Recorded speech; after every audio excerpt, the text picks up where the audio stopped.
We have a trade to announce.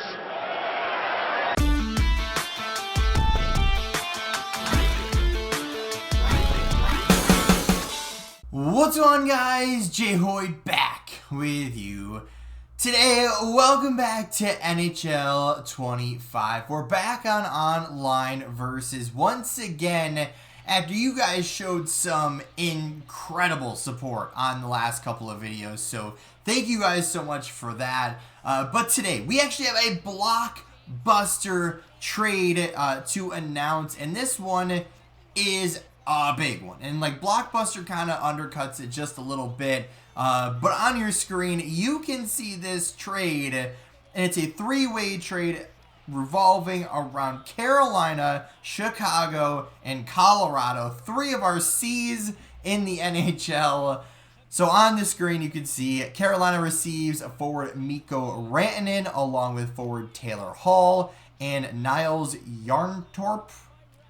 Butchered that, but it's all right. The Chicago Blackhawks receive a 2025 third-round draft pick, which, if I heard correctly, is their own draft pick back, as well as the Colorado Avalanche get Martin Necas along with forward Jack Drury, along with a 2025 second-round draft pick and a 2026 fourth-round draft pick. So before we break down what each individual of these players are doing, or what this trade actually means for each one of these teams, let's go take a look at the standings real quick and see kind of where these teams fall as of right now after this trade goes through. ESPN, definitely you need a dark mode because oh my gosh, I'm sick of getting flashbanged. But either way, so let's scroll up here just a little bit. Can I get all these in here? All right, we got everyone on there. I don't even need my light on right now. So three teams. So we got Carolina Hurricanes right now, 63 points. I guess that'd be technically the second best team in the Eastern Conference behind their divisional leaders in the Washington Capitals. You have the Chicago Blackhawks who are at 35 points, which is bad enough for second worst in the NHL. And then you have the Colorado Avalanche, who are not in a bad spot by any means. They sit fourth in their division at 58 points, but they're not that top tier level like we know them to be, right? They're definitely, a little underperforming given what they're normally at, but still in a really good spot, come playoff time. I mean, I think they're first in the wild card by 5 points. So I mean, they're not in a bad spot by any means, but from where we know them to be up with mid 30s wins and 15 or so losses, they're not at that superstar level right now, right? They're just a good team. So Carolina, Colorado, both teams that are looking to win. Chicago is obviously one of the worst teams. They're just kind of there until they rebuild. All right, so first up on our screen is forward Mikko Rantanen. We're going to take a look at what he's doing and, kind of what he is exactly, bringing to the Carolina Hurricanes. So he did sign a 6-year contract from Colorado, and that is up. So he is a pending UFA this offseason, right? This offseason, he is a UFA. So no matter what, he could walk from Colorado and sign wherever he wants, assuming he doesn't want to sign an extension. So he's coming off a $9.25 million deal for 6 years. And he did have a modified no-trade clause, which had a 9-team no-trade list, which is a strange amount of teams, but whatever. So he obviously wants some big money, right? 9.25. I mean, he's coming off the entry-level contract as well. And then, of course, being one of the superstars of the Colorado Avalanche, they needed to pay him, right? You look down here, and we get down to what he's been doing the last few years, or even once he came into the league. First year, 9 games. Not really going to say too much about that. Played in the AHL, played in Finland, the U20s, everything else. But then 38 points. Okay, we're starting to figure it out. AHL in Finland. And then he starts becoming a superstar, right? Plain and simple. 84 points, 81 games, 74 games, 87 points. I think this was the COVID year, 42 games played, 41 points. Year after, 52 games played, 66 points. 75 games played, 92 points. And then we're starting to get up into the 100 point mark of 55 goals, 105 points. Last year, missed only 2 games. That was a full season, by the way. Missed 2 games last year, had 104 points. A little bit down in the goals department, still only at 42. Obviously incredible still. 104 points last year. And then this year, 49 games played, 64 points. So most likely another 100-point season, potentially, up into the 110s, maybe even in the 120s, depending on how, well Colorado did going, the rest of the year here. As well as being a playoff performer, right? We didn't really mention this yet, but 81 games played so far in the NHL, 101 points. So, you figure that as you pretty much had a full extra season in the playoffs, and you've done incredible. So, a proven winner, NHL Stanley Cup champion, obviously a 50-goal scorer. Even if you want to say a definite 40-goal scorer or even a 35-goal scorer, he's been that for a while, a superstar player, and he's obviously put up some incredible performances.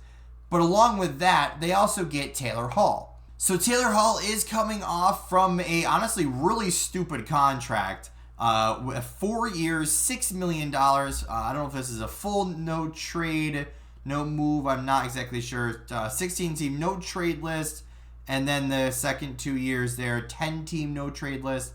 But either way, so he signed that after he was with the Boston Bruins, where I don't know why you would do it, but they did it. So Taylor Hall, former was a Hart Trophy MVP. I think that's what that is. An incredible talent, but just is getting older and is just not playing on good teams anymore, really. So the last couple of years he's been in Chicago. First year, I believe he was injured, only playing 10 games. But you look at his recent past, this year, 46 games played, 24 points. Can't really say too much because he's playing on Chicago, right? So not really bringing it too much. Last year was injured. Year before that, 36 points, 61 games. That's not terrible. Year before that started to look, pretty impressive, right? 61 points with 81 games played. Then split the year between Buffalo and Boston. Did okay.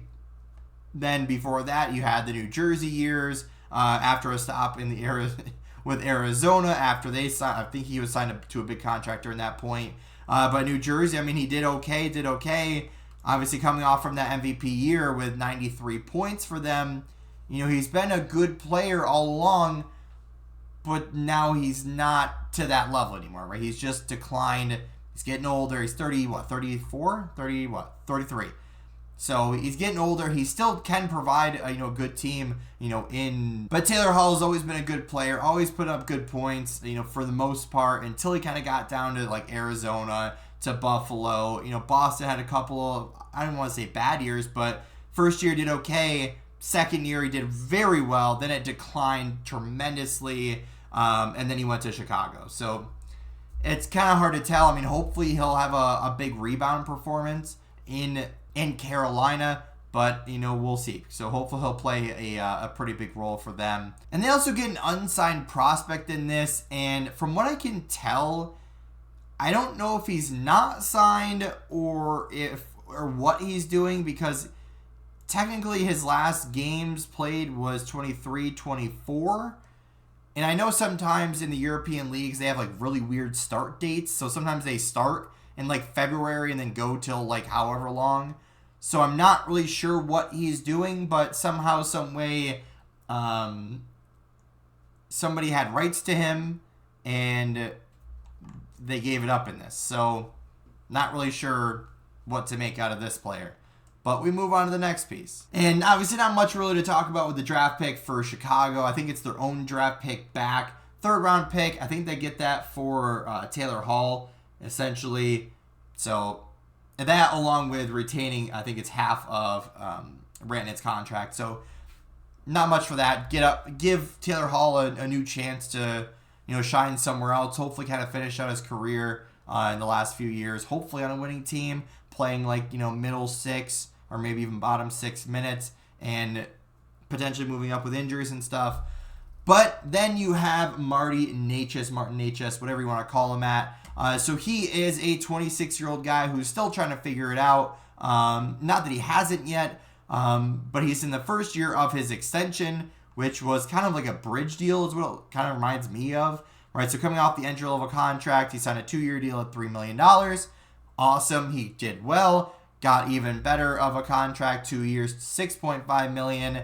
And apparently he was in talks with being traded, throughout the offseason. But I'm not really sure what that trade really was. But then we take a look at his stats and what that kind of entails.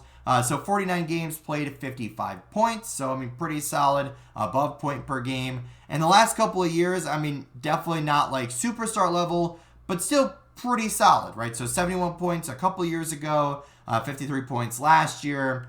And ever since he's been in the league, he's been solid, just not up to a superstar level, but still a good player nonetheless. Still 26, so obviously still a little bit, of room to grow before he kind of hits, and I don't want to say his peak, but, most likely his peak. But Colorado gets him as a replacement for Rantanen. Obviously not an exact, matchup with, value and with what, Rantanen brought to the team. But also they get Jack Drury, who is a young player, still kind of trying to figure it out for Carolina. He's only a couple years into his career. Last year was his first kind of full season in the NHL, and it wasn't bad, right? 27 points, 74 games. This year he played in 39 games played, 9 points. So kind of like a third, fourth liner player. Still 24 years old. Still, lots of room to grow and to succeed in his own right. And then on top of that, they also get a couple of draft picks as well. 2025 second round draft pick and a 26 fourth round draft pick. So you add in some of that. So when you look at this initial trade, when you see such a big player like Rantanen leaving, you expect to get something equal or great. I don't even want to say greater value, but somewhat equal or slightly under his value of a superstar player with very good playoff performances. And you get, I don't want to say a middle six forward and a bottom six forward and a couple of draft picks, but I feel like you could have gotten more for him. And I know it's hard that you're halfway through the year, you're starting to plan for playoffs, but at the same time, I feel like you could have gotten more for him, and I don't know why they didn't. So let's take a look at the Carolina kind of cap space here, and I don't really know where the best place is to put myself for this one. So you have Rantanen, who, like I said, is a pending UFA this year, so we're not really going to talk too much about his salary because, again, that's cut in half. But you look at the rest of the team. So you have Aho signed long-term. You have Svechnikov signed long-term. You have Jarvis signed long-term. You have I can always butcher his name, but he signed long-term. Then you have Martinook signed for a couple more years. Jordan Stahl signed for a couple more years. Then you have William Carrier from the Vegas Golden Knights. Now with them, signed long-term as far as forwards go. So you have a lot of money tied up in your team. So I'm not sure exactly what the lines will look like, but you have a lot of money tied up. So looking at potentially a contract extension or an offer this offseason, you think about it, Hall's definitely not going to sign a $6 million contract. So if he wants anywhere close to that, they'll let him walk for sure.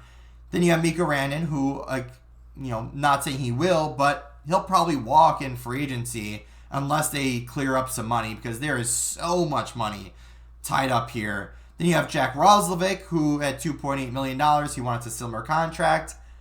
Are you going to have the money to offer him? I doubt it.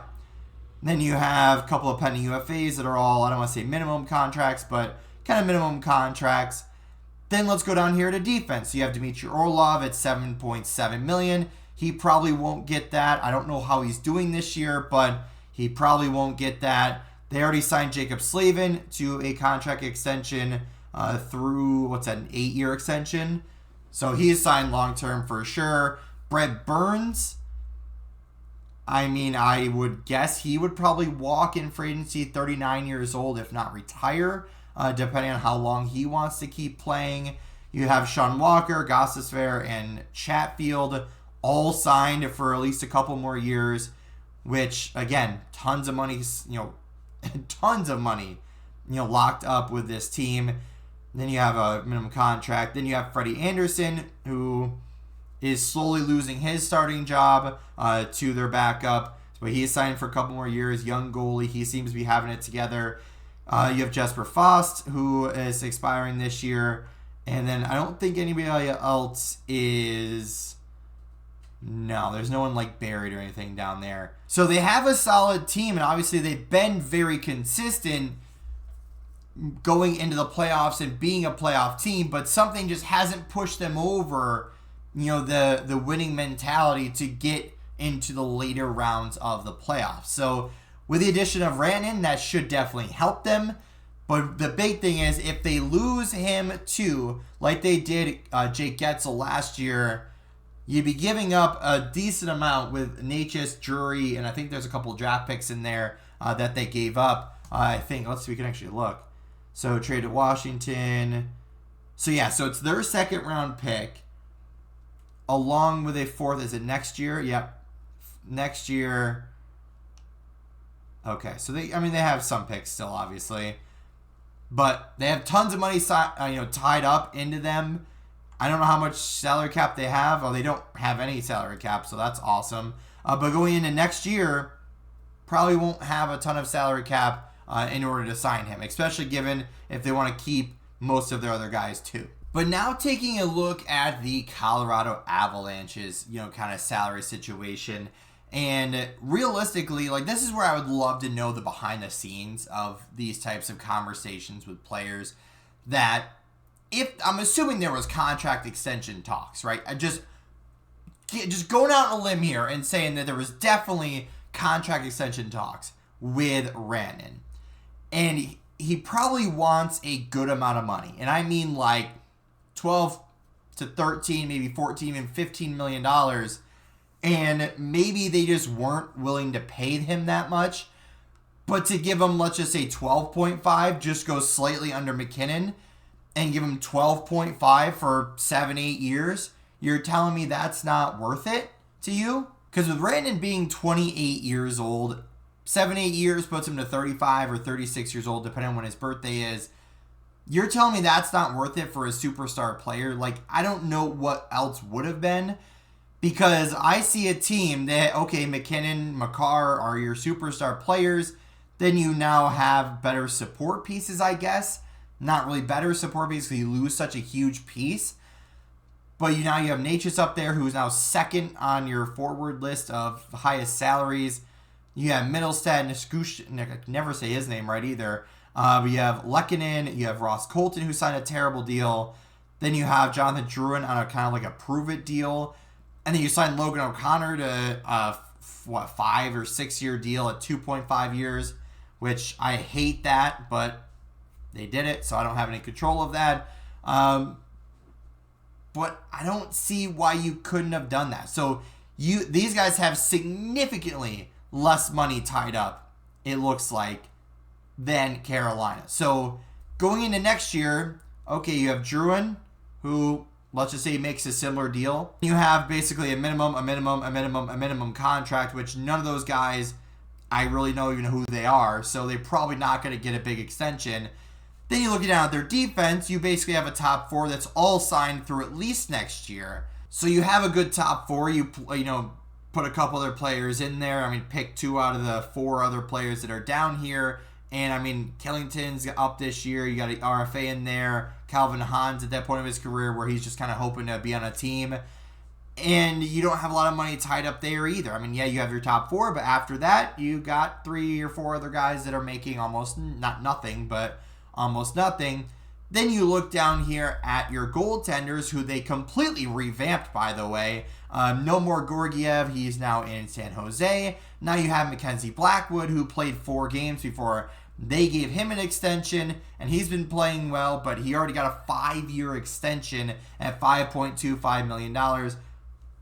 just incredible to see that. But then Scott Wedgwood got traded there as well. 2 years, 1.5, and whatever. He's a backup goalie. But then you look at a couple other players down here, and half of probably why they don't have, or doesn't appear as they have a ton of money tied up. And that's when you have Gabriel Landeskog, their captain, by the way, who hasn't played since, I couldn't even tell you when. Says he's returning in February. I'm not really sure how accurate that is. I don't really know what's going on with him. But then you also have Miles Wood, who they signed to a big extension. So there's $9.5 million tied up between those two. And then you have Tucker Poolman, who is on the IR, $2 million for him. So I guess that's part of your defensive salary that isn't there, along with a little bit of retained salary from Gorgiev. But again, that expires this year, and that's just under $500,000. But like other than that, they don't really have a ton of money tied up. So their first round pick is top 10 protected. They have a couple of second round draft picks in there. They have a fourth, or what is it? No, that's a fifth, a seventh. I guess top 10 protected first round pick there. So what trade was that in? Oh, that was getting it.